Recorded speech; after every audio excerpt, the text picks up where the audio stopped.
네, 지금부터는 투자해놓은 시간으로 이어가 보겠습니다. 오늘 장에 나온 핫한 이슈들 한 큐에 정리하고 또 종목들까지 저희가 남은 오후장 전략 한번 세워보도록 할게요. 오늘은 IS앳 김태성 본부장, SB인베스트 이주호 본부장 두 분과 함께하겠습니다. 어서 오세요. 네, 안녕하세요. 네, 코스닥 지수도 지금 상승 전환을 시도하고 있습니다. 일단 저희가 마지막 순서로는 늘 탑픽주를 소개해드리고 있는데요. 우리 이주호 본부장님의 지난주 탑픽주가 현대무백스였습니다. 1,600원대 소개를 해주셨는데 지금 일주일 만에 딱 30% 수익이 났어요. 어제 52주 신고가 경신했고 오늘도 지금 장중에 한 10% 넘게 급등했다가 현재는 한 5%대 상승세를 보이고 있는데 본부장님, 현대무백스 지금 추세가 좀 살아있잖아요. 더 가져가 볼까요? 아니면 일주일 만에 30% 정도면 조금 챙겨볼까요? 일단 뭐 절반 정도 매도하시고 나머지는 조금 더 보셔도 될 것 같아요. 그러니까 어제 윗꼬리가 조금 아쉽긴 한데 이거 오늘 또 지금 올려주고 있거든요. 그래서 13,000원 위로 안착을 하게 되면은 추가 시세 가능성이 높습니다. 특히나 이제 한국콜마랑 계약했던 부분들이 계속 부각이 되면서 앞으로 스마트 팩토리와 관련된 이쪽이 계속적으로 좀 뜨거워질 것으로 예상을 하고 있어서 지금 여기서 끝내기에는 좀 아쉬운 것 같고요. 추가 상승 기대해 볼 수 있겠다라는 점 참고하시면서 대응해 보시면 좋을 것 같습니다. 네, 최근에 한국콜마와 물류 자동화 로봇 공급 계약 체결 소식을 전하면서 시장에서 주목받았는데요. 현대무백산 절반 정도는 수익을 실현하고 한 절반 정도는 13,000원 구간을 잘 지켜준다면 더 끌고 가보자라고 리뷰 도와주셨습니다. 오늘도 두 분의 탑픽주 마지막 순서에 공개해 보겠습니다. 먼저 테슬라와 연관이 있는 섹터들 하나하나씩 이야기 나눠보도록 하겠습니다. 테슬라가 최근 로봇과 로봇택시 사업 확장 가능성의 상승 랠리를 이어가면서 간밤 역사적인 신고가를 경신했습니다. 지금 라운드 넘버가 거의 500불로 지금 바뀌기 일보 직전인데요. 내년에는 로봇과 자율주행 상용화가 본격화될 것이다라는 기대감이 국내 관련 종목들에도 반영이 되고 있습니다. 김태성 본부장님, 그동안 로봇은 실적이 안 나온다라는 그런 부분이 발목을 잡았었는데 실적이 찍히는 로봇 기업들 나오고 있고요. 또 자율주행도 상용화가 되려면 좀 멀었다 했는데 지금 상용화도 눈앞에 두고 있습니다. 내년에도 주도주로 좀 자리매김할 수 있을지 의견이 어떠실까요? 그러니까 섹터보다도 테슬라가 여전히 그 지위에 혹은 그 해당 섹터의 대장의 자리에 있을 가능성이 굉장히 높다라고 좀 보시면 될 것 같습니다. 참 대단한 것 같아요. 굉장히 뜬구름 잡는 이야기였던 우주 항공 산업이 지금 우리 눈앞에 벌써 지금 다가왔다라고 느껴질 수밖에 없는 상황이고, 그리고 이제 자율주행도 굉장히 먼 미래, 규제 완화가 좀 붙어야지만 속도가 나서 우리가 이제 실제로 자율주행을 이용하려면 굉장히 오랜 시간이 걸릴 것 같다라고 이야기를 했지만 지금 미국에서는 자율주행, 완전 자율주행에 대한 혹은 로봇택시들이 상용화가 되어가고 있는 과정임을 좀 바라본다면 일론 머스크가 대단하다라고 좀 볼 수밖에 없을 것 같고, 그에 따른 낙수 효과를 바라보는 기업들이 굉장히 많은 상황이지만 저는 낙수 효과를 기다리는 것보다는 출발 지점에 있는 테슬라에 대한 추가적인 상승세를 기대를 하는 게 더 나은 선택지가 아니겠는가라는 생각이 듭니다. 결국에 이제 스페이스X의 IPO 이후의 변동성은 우리가 어느 정도 경계는 해야 되겠지만, 그러기 전에는 로봇에도 그리고 자율주행에도 우주항공에도 모두 지금 특화되어 있는 기업은 아무리 찾아봐도 전 세계에는 지금 테슬라밖에 없기 때문에 굉장히 많은 기업들이 거론이 되면서 이 종목을 사도 될까 가져가도 될까 고민이 있으시겠지만 우선 저는 테슬라를 먼저 보는 게 맞지 않겠는가라는 의견을 한번 드려보도록 하겠습니다. 네, 일단은 먼저 테슬라의 주가 추이부터 좀 잘 체크를 해봐야 될 것 같습니다. 특히나 또 최근 우리 시장에서는 현대차 그룹을 중심으로 해서 이 자율주행 순환매 장세가 펼쳐지고 있는데요. 현대위아가 이번 CS 2026에 처음으로 참가한다는 소식을 전하면서 현재 현대위아 주가가 9% 가깝게 상승하고 있습니다. 이주호 본부장님, 우리 본부장님은 현대무백스를 또 소개해 주셨잖아요. 이 CS에 참가한다는 소식만으로도 지금 정말 주가가 오르고 있는데 아직 자율주행 관련 종목들 CS가 열린다면 더 갈 수 있는 여력이 남아있는지 이 부분도 궁금하고요. 또 밸류체인 안에서도 뭐 많더라고요. 뭐 카메라도 있고 라이다도 있고 소프트웨어 기업들도 있고 어떤 모멘텀에 좀 집중을 해봐야 될까요? 네, 우선은 테슬라 같은 경우는 자율주행을 카메라 방식으로 합니다. 그러니까 구글 같은 경우는 라이다를 쓰는데 현대차 그룹은 이제 구글 레이더 라이다 뭐 구글 그거랑 이제 카메라 모듈이랑 다 혼합해서 사용하는 거예요. 그러다 보니까 카메라 모듈에 대한 수요가 계속적으로 부각받을 것으로 좀 예상하고 있기 때문에 저는 개인적으로 그동안 소외를 많이 받았던 카메라 모듈 쪽으로 중심으로 보시는 게 어떨까 이렇게 생각을 하고 있고요. 지금 CES 2026에서 뭐 어떠한 내용들이 좀 나올지는 모르겠습니다만 카메라 모듈과 관련해서는 부각받을 가능성이 굉장히 높다라고 생각을 합니다. 왜냐하면 이게 지금 공통적으로 로봇에도 필요하거든요. 카메라 모듈이. 그러다 보니까 카메라 모듈은 로봇이랑 자율주행 둘 다 사용이 되기 때문에 이와 관련해서 보시면 좋겠고 대표적으로 LG 이노텍이 좀 약간 대장 역할을 하고 있습니다. 그렇기 때문에 보시면 좋겠고 MC넥스도 나쁘지 않다라고 생각합니다. 그래서 일단은 이번 CES 2026에서 기업들이 어떠한 내용을 얘기를 할지 좀 지켜보시면서 저는 뭐 물론 여러 가지가 있습니다만 카메라 모듈 쪽으로 한번 집중해 보시는 게 어떨까 이렇게 생각하고 있습니다. 네, 저희가 어제도 이야기 나눠봤었는데 CES 2026에서 과연 어떤 키워드가 최대 화두로 떠오르는지를 잘 체크해보자라고 말씀해 주셨고요. 카메라 모듈 쪽에 집중해보자. 특징 기업으로는 LG 이노텍과 MC넥스를 언급해 주셨습니다. 잘 참고해 보시길 바라면서 테슬라가 연일 이렇게 신고가 경신을 달리는 가운데 딱 한 가지 유일한 리스크가 있다면 바로 전기차 판매 부진입니다. 앨런 머스크가 독일의 대규모 전기차 공장 투자 계획을 밝히면서 지금 전기차 시장에 대해서도 자신감을 드러냈습니다. 김태성 본부장님. 네.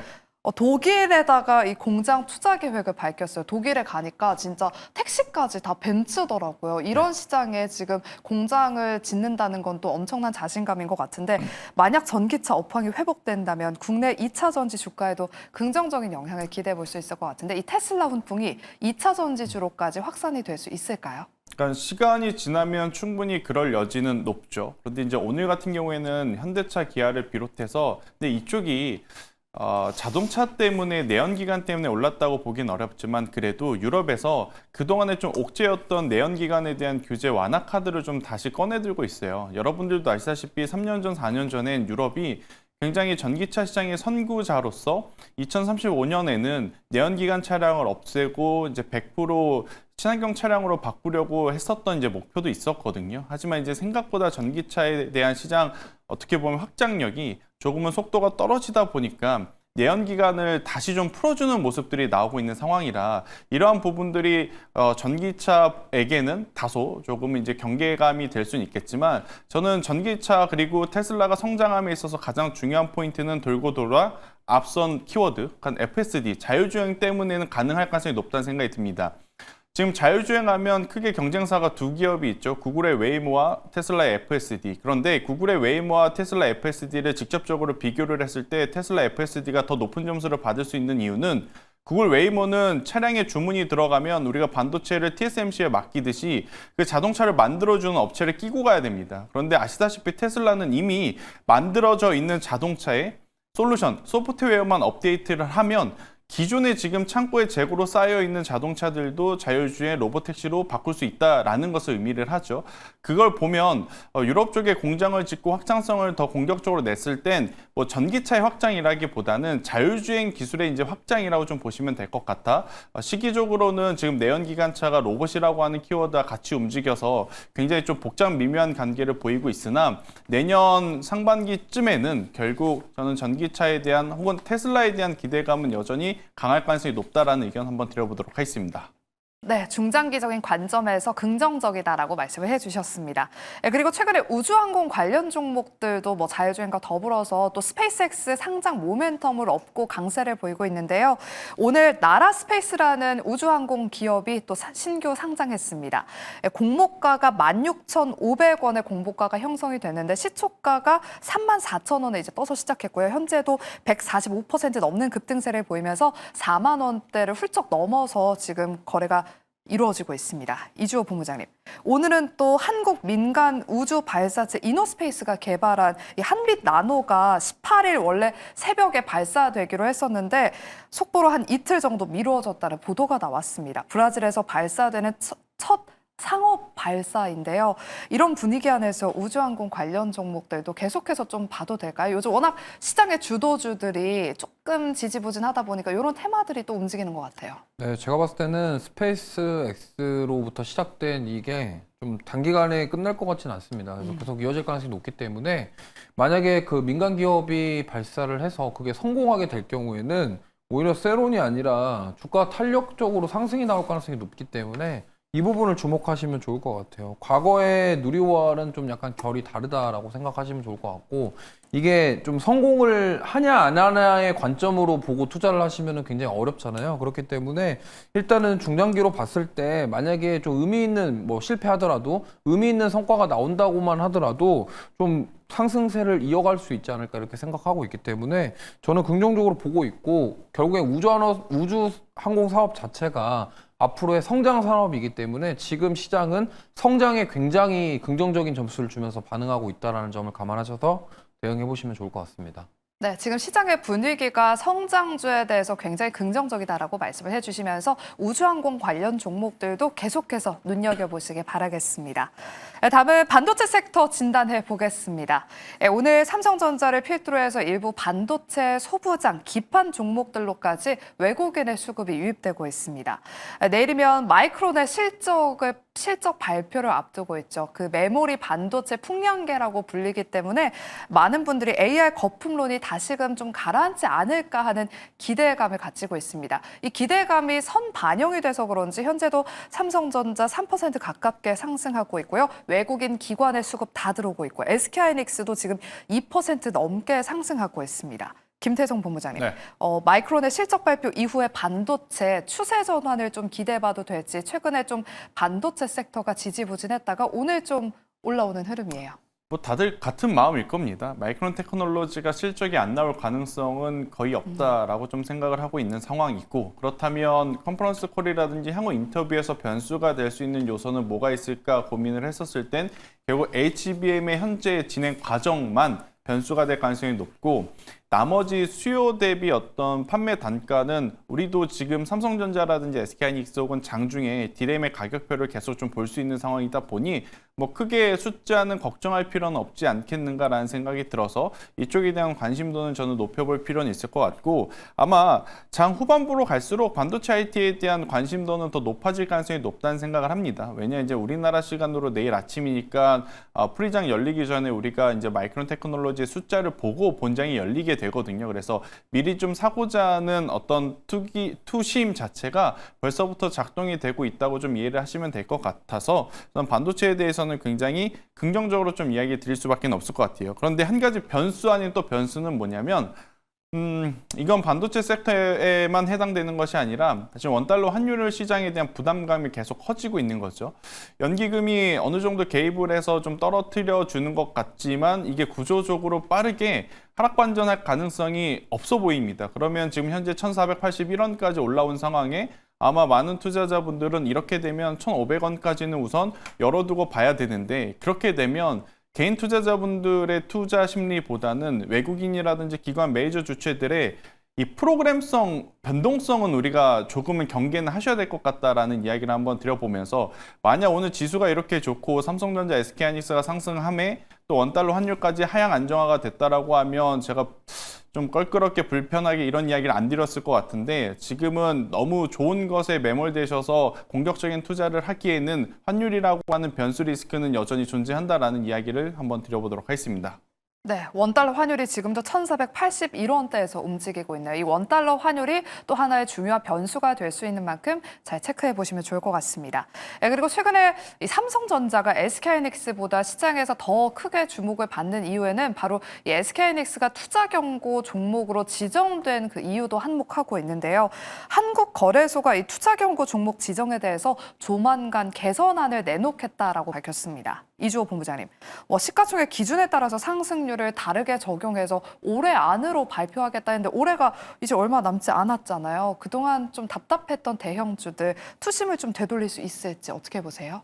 이게 개선안을 올해 발표해도요, 적용은 아마 내년부터일 겁니다. 그래서 지금 올해는 이게 적용돼서 바뀌기는 어려울 거예요. 그러면 지금 대형주들 대부분이 크리스마스 전후로 풀리거든요. 네. 연말 다 돼서. 그럼 그때까지는 지금 이 불편함을 겪어야 되는 거죠. 그래서 사실 뭐 기대감은 있지만 이번 달에 뭐 이것 때문에 뭔가 더 돈이 들어온다 이렇게 보기는 어려울 것 같고요. 이러한 적용이 되는 시점이 내년이기 때문에 지금은 앞서 말씀하셨지만 마이크론 실적이 나왔는데 잘 나오는 것도 좋은데 결국에는 마이크론 실적이 잘 나온다고 해서 AI 고평가 논란이 해소되는 건 아니거든요. 그러니까 이러한 것들까지도 잘 두루두루 살펴보시면서 대응하실 필요가 있다라는 말씀 드리겠습니다. 네, 그럼 다음은 제약바이오 섹터 이야기 나눠보겠습니다. 개별 이슈가 있는 종목들 위주로 지금 제약바이오 순환매 양상을 띠고 있는데요. 저희가 어제도 이 시간에 어떤 모멘텀에 집중해 봐야 될까요? 여쭤봤었는데 우리 김태성 본부장님한테도 한번 여쭤보도록 할게요. 어제는 메지온 그리고 내일은 알지노믹스, 일라이릴리와 또 기술 이전 계약을 체결한 바 있는 알지노믹스가 상장합니다. 어떤 종목을 좀 내년까지 쭉 끌고 가볼까요? 아니면 뭐 종목도 좋고요. 모멘텀도 괜찮습니다. 저는 사실 인상 파이프라인 쪽을 추적한다는 게 굉장히 어렵다라는 것을 이미 많은 개인 투자자분들이 느끼시고 계신 3분기, 4분기가 아닐까라는 생각이 듭니다. 굉장히 좋다 했던 알테오젠도 외부의 흠집에 이렇게 또 변동성이 커지고 있고 정말 좋은 기술일 수 있겠다라고 했었던 한올바이오 파마도 또 반한 이야기가 나오고 그러다 보니 이미 많은 투자자분들이 임상 파이프라인 관련한 제약바이오 쪽은 가지고 계실 가능성이 높다 이렇게 좀 보이고 있어서 이쪽에 대한 이야기를 하는 게 맞을까 아니면 다른 쪽에서 좀 힌트를 드려야 되는 게 맞을까 저도 굉장히 고민이 되는데 저는 개인적으로 다가오는 2026년에는 그래도 적어도 바이오시밀러 쪽은 반드시 좀 빼놓지 않고 보셔야 되지 않을까 싶어요. 바이오시밀러와 CDMO, CMO 대표적으로 여러분들이 크게 아시는 기업은 삼성바이오로직스, 셀트리온, 뭐 ST팜 이렇게 좀 있을 수 있는데 왜 제가 계속 이쪽에 대한 강조를 드리냐면 뭐 약가 인하가 이들에게는 굉장히 좋은 기회일 수도 위기일 수도 있겠지만 이제는 많이 선반영이 되어 있기 때문에 저는 기회일 수도 있겠다라는 생각을 합니다. 그리고 미국과 중국이 계속 예전처럼 좀 날을 세워서 싸우고 있는 상황은 아니지만 서로 규제에 대한 완화를 하는 것이 아니라 규제에 대한 강화보다는 규제의 범위를 확산을 하고 있다는 거죠.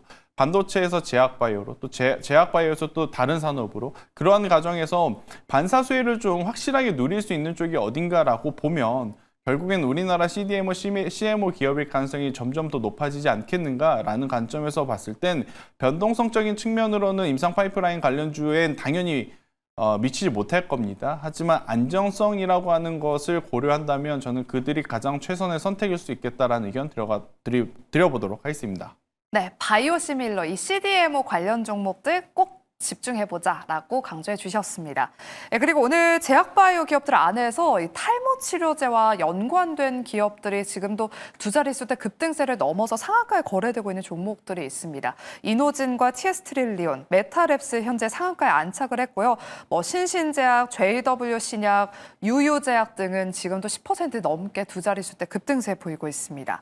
이재명 대통령이 어제 건강보험 적용 검토를 보건복지부에 지시한 것이 오늘의 상승의 트리거로 작용하고 있는데요. 이주호 본부장님, 방금 전에 뭐 속보에 따르면 대한의사협회에서는 이 대통령의 탈모 건보 적용 지시에 반대 입장을 내놨습니다. 탈모 치료제가 아니라 중증 질환의 건보 재정을 투입해야 한다라는 그런 입장인 것 같은데 이 탈모 치료 테마 시세 하루 이틀 정도 더 이어질 수 있을까요? 이거 사실 모르겠습니다. 저도 어렵죠. 어렵고 사실 이렇게까지 올랐는데 만약에 내일 또 올라간다까지는 저도 모르겠습니다. 다만 힘이 센 건 맞고요. 항상 정부에서 어떤 대통령이라던가 이런 정책에 대한 얘기들이 나왔을 때 이렇게 강한 모습을 보인다. 그런데 의사에서 반대하는 이유는 역시나 이 탈모와 관련된 모발 이식 이런 것들이 다 돈이 되기 때문에 반대를 하는 거 아닐까 싶고요. 네. 네, 만약에 여기서 또 뭐 다른 반대 의견이 나온다 그러면은 차익 매물 나올 수 있기 때문에 트레이딩 관점으로 좀 짧게 접근하시는 게 좋을 것 같습니다. 네, 단기적인 트레이딩 관점으로 일단 오늘은 힘이 좋다라고 코멘트 주셨습니다. 네, 마지막으로는 저희가 소비재 좀 이야기 나눠보도록 할게요. 그동안 시장을 주도하던 AI 섹터가 다소 쉬어가다 보니까 다른 업종으로 눈을 돌리는 투자자분들이 많은 것 같은데요. 최근 백화점과 화장품 같은 소비 관련 섹터로 수급이 들어오고 있습니다. 장중에 한화 갤러리아가 상한가까지 급등하기도 했고요. 최근에 화장품 관련 종목들 흐름도 굉장히 좋습니다. 이주호 본부장님. 소비재들 조금 변동성 있는 시장에서 피난처의 역할을 해낼 수 있을까요? 좀 포트폴리오에 일부 비중을 실어볼까요? 지금 2, 3분기 때 가장 힘들었던 섹터가 화장품이죠. 네. 네, 저는 오히려 피부 미용 화장품, 특히나 파마리서치랑 휴젤 주가 보시면 아시겠지만 2, 3분기에 정말 많이 빠졌습니다. 많이 조정을 받아서 오히려 돌아온다면 4분기 때는 그 기대치가 지금 많이 낮아졌고 밸류 부담을 덜어냈기 때문에 4분기 실적을 기대한다면 오히려 피부 미용 의료기기나 화장품 쪽을 보시는 게 좋지 않을까 이렇게 말씀드려보겠습니다. 네, 그리고 정말 짧게 하나, 김태성 본부장님. 네. 아까 저희가 정책은 좀 예상하기가 어렵다라고 이야기를 했는데 카지노 관련 종목들이 오늘 이재명 대통령의 민간 허가는 타당하지 않다라는 특혜가 될 수 있다라는 취지의 발언을 하면서 오늘 흔들리고 있습니다. 카지노 관련 종목들을 한번 이쯤에서 팔고 가야 될까요? 저도 이 뉴스를 보고 굉장히 고민을 좀 했는데 이게 빠른 시간 안에 큰 변화가 있을 것 같진 않아요. 하지만 이제 정부 차원에서의 지금 나온 발언임을 감안을 해보면 일정 부분 리스크 관리는 저는 필요해 보인다. 100%는 아니더라도 절반 정도는 나중에 다시 살 용기를 가지고 있으시다면 저는 리스크 관리가 조금은 선제적으로 필요하지 않겠는가라는 의견 드리겠습니다. 네, 카지노 관련 종목들은 좀 리스크 피해 가자라고 말씀해 주셨습니다. 마지막으로 두 분의 탑픽주 한번 공개해 보도록 할게요. 먼저 이주호 본부장님의 오늘 현대무백스 후속주는요?